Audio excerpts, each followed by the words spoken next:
Welcome to the Morning Ball! Okay, folks, we're going to jump right into it because we always do. We get right to the point here at Morning Bark. Now, John Elway says in a recent interview that he's not sold on Tim Tebow being the franchise QB for the Denver Broncos. What do you have to say about that? You know, for me, I heard that interview. It was more the tone that he said it. Like, just a very disrespectful tone. Like, Tebow was nothing and was doing nothing for him. I agree. Now, Tebow needs to prove he can throw before he can be, a long-term starting quarterback in this league. That is true. I like that, but at the end of the day, QB, it don't matter how you do. As long as you win, you're going to make it in this league. Absolutely, but you can't just keep running what they've been running. Just having Tebow run the ball, hand it off, little dink passes. He doesn't even complete anyways. But I say if it's working, keep doing it. Till they stop it is when you decide to do a new plan. And they'll probably stop it next year. No problem. Once the defense get used to it, I think he'll have success with this, but I don't think it'll take some time for the defense to stop it. But yeah, I think he'll be a starting quarterback in this league. I really do. Now this year, do you think the Broncos at 5-5 they're in the hunt? Do you think they could make the playoffs this year? I think they do, and I think they will. I would love it. It would be a great story. Tim Tebow going to the playoffs, maybe even win the Super Bowl. It'd be a great movie. Absolutely. But for that, he has to be a pocket passer. Can he be a pocket passer in this league? That's what we were talking about before. You got to improve the passing. If he wants to be an everyday quarterback in this league, he needs to pass better. He needs to work on it. And they're definitely not going to win the Super Bowl if he can't throw. I think they won't get that issue solved this year, but in the offseason, I think they'll definitely get that solved. Well, if he learns to throw the ball in the offseason, then they will. If they don't, they just have to work him in the offseason, keep doing it. Get him some good receivers. Get him some receivers. Yeah, Decker's just not. Decker's a decent wideout, but he's not no top wideout like Brandon Marshall. Yeah. Calvin Johnson's in this league. Mike Wallace is in this league. Exactly. And, then we jump over to the Cleveland Browns game today. The long snapper botched 2 snaps. I think it was one against St. Louis for the win, and now this one for the win. The field goals to go up, and he botched them. What's your comment on him? Get rid of him? 2 games in 3 weeks. He blew. It's just horrible. Now, he has a great history. I mean, he went years without having a bad snap, but all of a sudden, he's falling apart. I don't know what you can do. You can't keep the guy. Now, from Phil Dawson's standpoint, people are trying to say Phil Dawson botched it, but they don't really see that the long snapper is the one. What do you have to say if you're Phil Dawson at this point? What's your comments on it if you're from Phil Dawson's point of view? I mean, Phil Dawson, obviously he's going to say it was a bad snap, he couldn't kick it, but the fact is the holder caught it and put it down, and a professional kicker should still be able to make that. And he just didn't. So I think it's on both of them. Bad snap and a bad kick. Now, maybe a chip shot he could still make that, but from like 50-plus yards, I could see how you're going to miss that because you got to load up fish from 50-plus yards. Yeah, true. And probably threw him off a little bit. Yeah. But, you've been in this league how many years? You should practice stuff like that. Now we go to Matt Leinart's injury in Texas. Report of a broken or fractured collarbone. Now they're going to have to go down to their third string. Shaw goes out for the year. Leinart possibly out for the year. Now they go to their third string. Now, are they completely out of it, or do they have a shot? They're leading the division at 8-3. Brett Favre? Kurt Warner, we don't know. Yeah, those names always pop up when something like this happens, but they're definitely going to have to hit the free agent market or pick up somebody because the third stringer is just not going to do it. Yeah, they're going to have to do something. Now let's go to college football, where we had the biggest rivalry game in sports.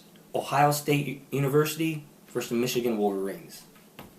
Now, as you know, Michigan won that game. What's your comments on that game? How did Ohio State perform? Was it the QB play that blew it? Their defense? They did leave 40 points. They let up 40 points. Well, it starts with the quarterback, Braxton Miller. I mean, how many guys that were wide open did he miss? It was insane.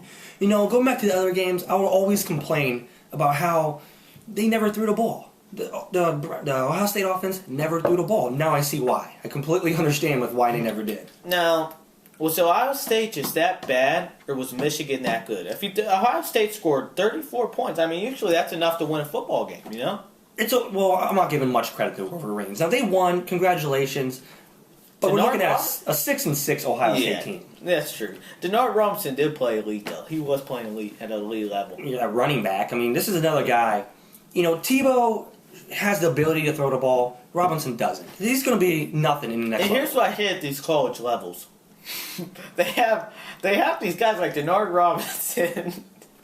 All they freaking in college level they have so success, but then NFL level they're not even gonna be. What's so funny? They're not even gonna be drafted. It's a shame to the game that they're leading these people on when they're not even gonna be drafted. They're gonna be nothing. Terrell Pryor, all he does is run. Braxton Miller, the freshman at Ohio State, all he's doing is running the ball. That's why in college I look for an Andrew Luck, a Matt Barkley, a Kellen Moore. I don't like guys who run around because in reality they're not going to be nothing in the NFL. Except for one exception, and that's Tim Tebow. And I'm a fan of Tim Tebow. Tim Tebow time. Jesus. Wow. Now what are you saying? Wow. I mean, if the quarterback can run a little bit, that's good. It's good to have. Look at Cam Newton. Look what he's doing at the next level. Yeah, that's another exception. I'm not a fan of Cam myself because I like W's. Yeah. But he runs great, but he throws. That guy has an arm. He has accuracy too. He's a beast. If you have an arm and run, that's perfect. If you don't have an arm and you run, then no. You're not on my team. You're not on my team. Robinson, maybe wide receiver. Maybe the kid could play wide receiver. He ain't playing running back because you hit him with your pinky. He's out for 3 weeks. The guy's a week. But I mean. What do you think about these QBs that have no arm and can't run like Colt McCoy? What do you think about them? Colt McCoy can't run. What do you think about guys who have no arms, they can't run, they're garbage? Colt McCoy can run a little bit. I mean, the guy he runs like a LeGarrette. Well, now, you know what? Now we go to a commercial break and see our sponsors. Here you go. Hi, welcome back to the Morning Bar, your favorite show ever. Now we get right to the phone lines. I promised you guys. Jerry Sandusky interview is here. We're going to talk to him on the phone line. He's on right now. Hi, Jerry. How you doing? It's good to have you here. Hey, Jerry. Okay. Nice to have you. Thank you for being on here. Because here at the Morning Bar, we ask tough questions. And we get to the point. We're going to get right into it. Question number 1. Did you rape those little boys? Absolutely. Wow. I mean, what do you have to say about that, Bob? To fully come out like that, I thought you would say, no, you're innocent, so you not go to prison. But it's really great that you would be open. You're finally out the closet, Jerry. Now we go to our next question. Are you a pedophile? But, obviously he's... Wow. Obviously he is. Obviously. Thanks for being honest with us today, Jerry. We appreciate that. We appreciate that here at the Morning Bar, $1 Million Corporation. We truly do. And the next question is, how do you feel about molesting those little boys? Well, yeah, it's been great. It's been an opportunity. It's an opportunity for me, to have been touched by so many great people who have volunteered their time and energy, and opportunity to see some special young people overcome some challenges in their life and go on to lead a life of excellence. And it's grown to that point now where we really reap the rewards of a lot of effort. And they really reap those awards, So you really reap those kids too. Exactly. Well, I know you're a good guy and all, Jerry, but you're sick. You're a little sick in the head, right? I mean, we don't want you to respond to that because we know you're messed up in the head. Now, Jerry, I have a question you could respond to. What do you have to say to the parents of the kids you raped? And it's an opportunity to throw out a rope to some kids, and if they grab hold, they can be champions. Wow! You hear that? You grab onto Sandusky's rope, you'll be a champion. I want to be a champion. Jerry! Thought we were still going. But, we're just jumping into our next question now. Was it easy for you to sleep with those little boys? Absolutely. There's going to be rougher days. There's going to be times when everything's not going to go perfectly. Yeah. Wow. They might fight back sometime. You missed a couple times, Jerry. Is that what you're trying to say, Jerry? Just put those kids in their place and you do what you got to do, Wow. Good for you, Jerry. Now, Jerry, I want to ask a really, really serious question here. From a pedophile like you, do you recommend molesting young boys to other people out there? Absolutely. Wow. Wow. This flat out says it. That is just the craziest thing I heard. It's a new profession. The jury saying Casey Anthony was innocent. That was crazy. Same with OJ, Jerry. Okay, well, let me ask you this. Going back to Penn State, how How is Joe Paul feeling? But well, obviously he's doing well also. Yeah, obviously lung cancer. Dude, perfect. He's probably so healthy right now. Yeah. It's treated like he died with all that stuff on his lawn, like he's a victim of a car crash, But obviously, according to you, he's doing well. Now, let's get down to it. The big question: will you beat the charges, Jerry? That's going to be tough. Well, it is going to be tough considering what you've done in the shower with young boys. It's definitely going to be tough, And like I said, we appreciate you so much coming on here, facing these tough questions that we had to ask you today. And so, thank you for coming on. Thanks, Jerry. Talk to you soon, brother. Now we go to commercial. Hey, welcome back to the Morning I hope you all enjoyed our special 2-on-1 interview with the one and only Jerry Sandusky, the baddest man on the planet, the sickest man in the world. He admitted it, but he's innocent. I agree.